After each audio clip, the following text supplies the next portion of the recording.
Olá, queridos irmãos e irmãs, dia 7 de julho, quarta-feira da 14ª semana do Tempo Comum.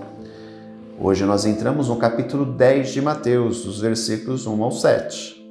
Naquele tempo, Jesus chamou os 12 discípulos e deu-lhes poder de expulsar os espíritos maus e de curar todo tipo de doença e enfermidade. Estes são os nomes dos 12 apóstolos. Primeiro, Simão, chamado Pedro, e André, seu irmão, Tiago, filho de Zebedeu, e seu irmão João, Felipe e Bartolomeu, Tomé e Mateus, o cobrador de impostos, Tiago, filho de Alfeu, e Tadeu, Simão, o zelota, e Judas Iscariotes, que foi o traidor de Jesus. Jesus enviou estes 12 com as seguintes recomendações: não deveis ir aonde moram os pagãos, nem entrar nas cidades dos samaritanos, e diante as ovelhas perdidas da casa de Israel. Em vosso caminho anunciai: o reino dos céus está próximo.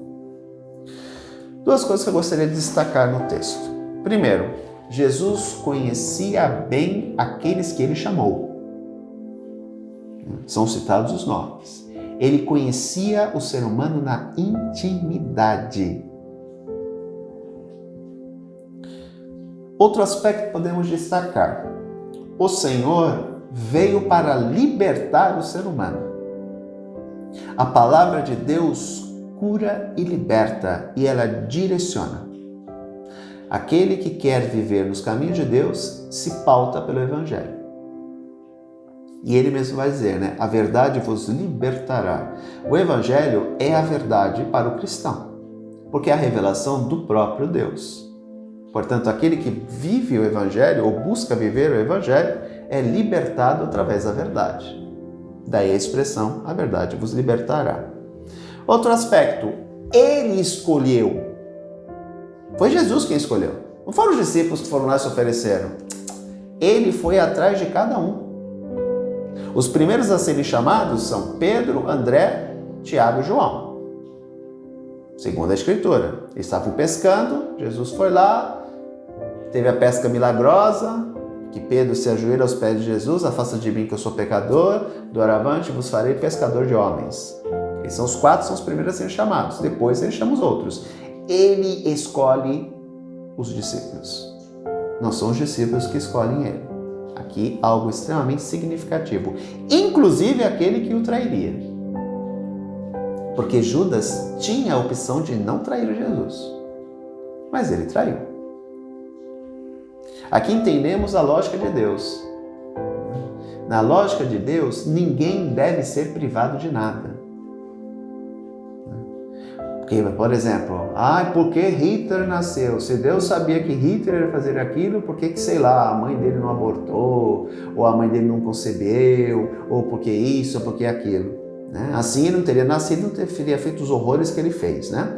Só que ele tinha a opção de não fazer. Se Deus faz aquilo que muitas pessoas querem, ou seja, ele não nascer, ele não teria essa opção. Ele nascendo teve a opção. Hitler poderia ter pego outro caminho, em vez de fazer o mal, ter feito o bem. Só que ele optou por fazer o mal. Agora, se Deus impede Hitler de nascer, ele não teria essa opção. Essa opção seria tirada dele. E lembremos que Deus não interfere na liberdade humana, porque se ele fizer isso, ele tira algo que é a nossa maior bênção e maldição: livre-arbítrio. Todos nós temos livre-arbítrio. Temos o poder de escolher. Se ele tira isso de nós, nós nos tornamos marionetes na mão de Deus. Portanto, ele apostou em Judas, podemos dizer assim. E Judas cumpriu a sua escolha, a sua missão. Outro aspecto extremamente importante: ele manda os discípulos ao povo hebreu. Olha aqui: não deveis ir aonde moram os pagãos, nem entrar na cidade dos samaritanos. Os samaritanos eram os pagãos, que haviam se miscigenado.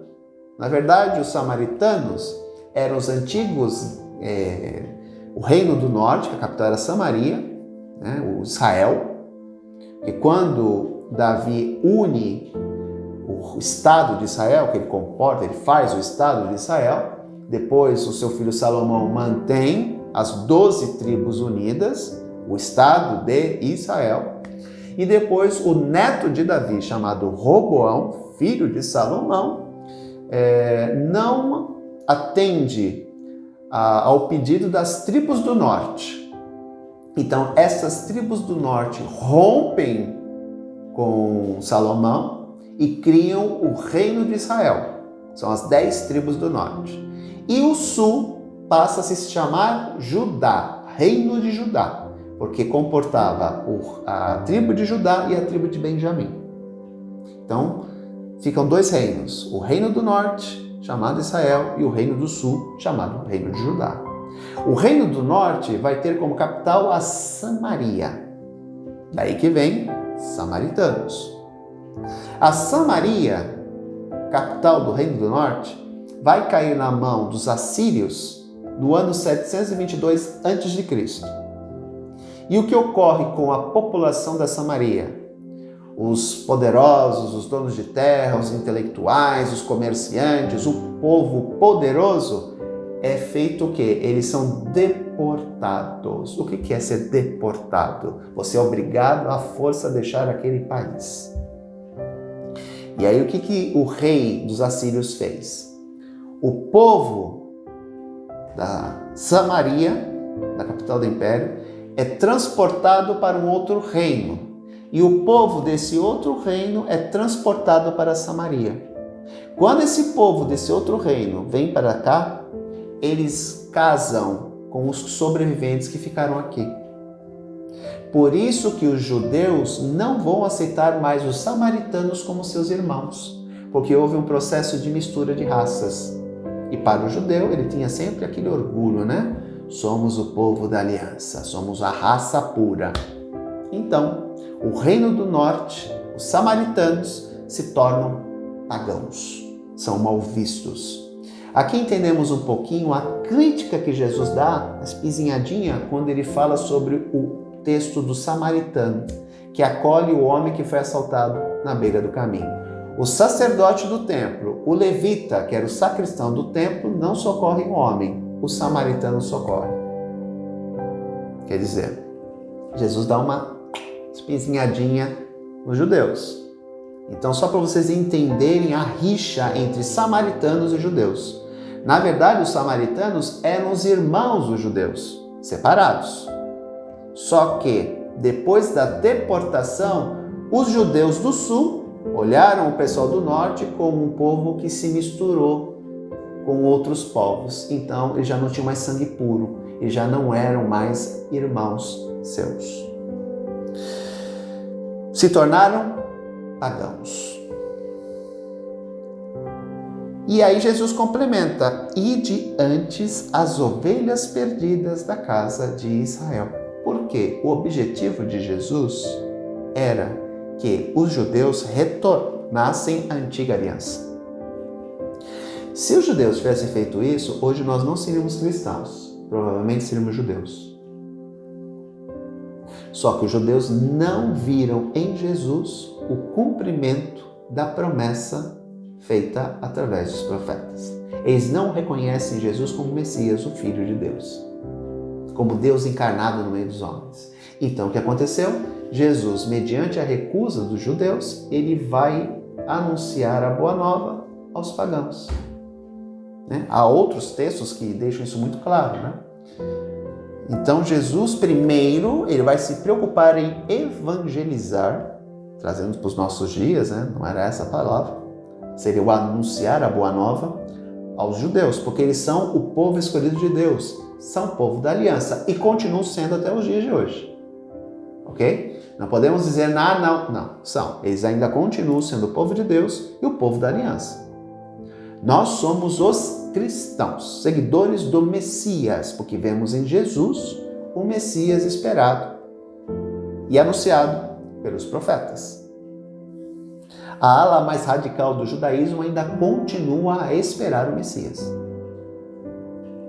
Portanto, queridos irmãos e irmãs, aqui nós vemos o papel fundamental que o Senhor coloca naqueles que se tornam seus discípulos. Ele os escolhe um a um. Ele os conhece. Ele sabe as limitações, as fraquezas, as misérias e aquilo que cada um dos discípulos tinha de bom. Porque Ele os escolheu. Ele os preparou.